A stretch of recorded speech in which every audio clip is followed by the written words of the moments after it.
दोस्तों, बॉलीवुड इंडस्ट्री में कितनी एक्ट्रेस ने मां का किरदार निभाया है, लेकिन जब भी निरूपा रॉय की बात होती है तो जहन में उनका चेहरा बॉलीवुड की मां के रूप में ही उभरता है। निरूपा रॉय ने फिल्मों में एंट्री के बाद हीरोइन से लेकर देवी और यहाँ तक कि सुपर वुमन तक का किरदार निभाया, पर उन्हें पहचान रोती हुई और दुखियारी मां के किरदारों से ही मिली। फिल्मी पर्दे पर हमेशा ही रोती नजर आई निरूपा ने अपने करियर में खूब स्टारडम देखा और काफी संपत्ति जमा की, लेकिन निजी जिंदगी में भी वो रोती ही रही। उन्हें उनकी बहू और बेटे ने इतना प्रताड़ित किया कि जानकर रूह कांप उठेगी। निरूपा के जेल जाने तक की नौबत आ गई थी। वही जब वो फिल्मों में आई तो पिता ने रिश्ता तोड़ने तक की धमकी दे डाली थी। तो दोस्तों, आज हम निरूपा रॉय के जिंदगी से जुड़े कुछ खट्टे मीठे किस्सों के बारे में आपको बताएंगे। तो जब तक आप हमारे चैनल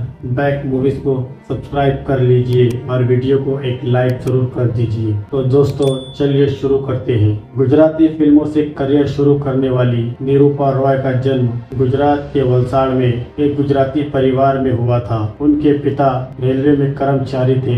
निरूपा का बचपन का नाम कांता चौहान था, लेकिन माँ बाप उन्हें प्यार से शिवी कहकर बुलाते थे। इस बारे में इतिहासकार शिशिर कृष्ण शर्मा ने साल 2013 में अपने इंटरव्यू में बताया था कि निरूपा रॉय के पिता उनके फिल्मों में काम करने के सख्त खिलाफ थे और 14 साल की उम्र में ही शादी कर दी थी। निरूपा के पति कमल रॉय एक राशन इंस्पेक्टर का काम करते थे, पर वो भी एक्टर बनना चाहते थे और ऑडिशन दे रहे थे। कमल ने ही निरूपा रॉय को फिल्मों में काम करने के लिए प्रेरित किया। जब पति ऑडिशन देने गए तो वो भी साथ गई। वो एक गुजराती फिल्म थी।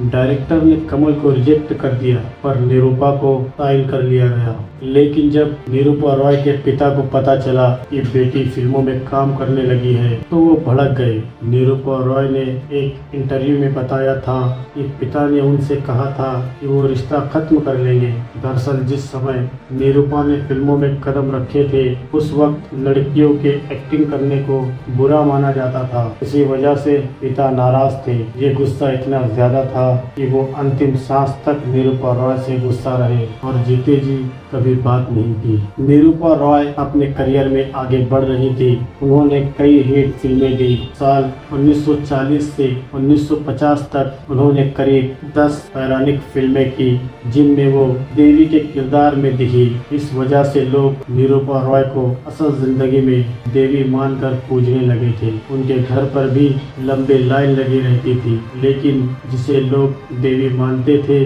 उसी देवी को बहू बेटे ने खूब टॉर्चर किया और जीते जी नर्क दिखा दिया। निरूपा रॉय के 2 बेटे थे, किरण और योगेश। जब छोटे बेटे की शादी हुई तो कुछ समय बाद ही उसकी पत्नी ने निरूपा को टॉर्चर करना शुरू कर दिया। छोटी बहू ने सास ससुर यानी निरूपा रॉय और कमल रॉय पर दहेज प्रताड़ना का आरोप लगाया और उनके खिलाफ केस दर्ज करवा दिया। नौबत यहाँ तक आ गई थी कि निरूपा रॉय की गिरफ्तारी हो जाती और वो जेल चली जाती। छोटी बहू ने आरोप लगाया था कि सासू माँ निरूपा ने उसे घर से निकाल दिया है। निरूपा रॉय का जब निधन हुआ तो उनकी संपत्ति पर दोनों बेटे आपस में भिड़ गए। निरूपा का मुंबई के नेपियन सी रोड पर एक घर था जिसे उन्होंने साल 1963 में खरीदा था। इसकी कीमत 10 लाख रुपए थी, लेकिन अब इसकी कीमत 100 करोड़ रुपए बताई जाती है। निरूपा रॉय की 13 अक्टूबर 2004 को हार्ट अटैक से मौत हो गई थी। उस वक्त उनकी उम्र 73 साल यानी कि 73 साल थी। तो दोस्तों, ये थे निरूपा रॉय के जिंदगी से जुड़े कुछ अनसुने किस्से। अगर आप दोस्तों को हमारी वीडियो पसंद आए तो वीडियो को लाइक शेयर कीजिए और हमारे चैनल बैक मूवीज को सब्सक्राइब जरूर कीजिए।